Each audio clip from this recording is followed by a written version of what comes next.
तिवसा तालुक्यातील राष्ट्रीय महामार्गावर भीषण अपघात झाला असून यामध्ये एका युवकाचा मृत्यू झाला आहे। पोलिसांच्या वाहनावर दुचाकी आदळल्याने ही दुर्घटना घडली आहे। बघूया संपूर्ण घटना आणि सद्यस्थिती। मोजरी ते तिवसा राष्ट्रीय महामार्गावर मंगळवारच्या सुमारास एक गंभीर अपघात घडला। जितू अळसपुरे आणि नामदेव ठाकरे दोघे राहणार तिवसा हे दुचाकीवरून मोजरीहून तिवसाकडे जात होते। याच दरम्यान नवीन बायपास रोडवरून येणारा एक ट्रक थेट समोरून येणारा पोलीस वाहनाला धडकला। या अचानक झालेल्या धडकेत मागून येणारी दुचाकी पोलीस वाहनावर आदळली आणि अपघात गंभीर बनला। या अपघातात जितू अळसपुरे गंभीर जखमी झाले होते।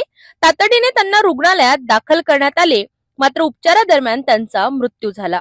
तर नामदेव ठाकरे यांच्यावर अद्याप उपचार सुरू आहेत आणि त्यांची प्रकृती सध्या नाजूक असल्याची प्राथमिक माहिती आहे। घटनेमुळे परिसरात एकच खळबळ उडाली असून वाहतूक काही काळ विस्कळीत झाली होती। स्थानिक पोलीस घटनास्थळी दाखल होऊन वाहन हटवून त्यांनी रस्ता मोकळा केला आणि पुढील तपास सुरू केला आहे। एका चुकीच्या क्षणात संपूर्ण आयुष्य पालटू शकते। हे अपघात पुन्हा एकदा दाखवून देतो आहे।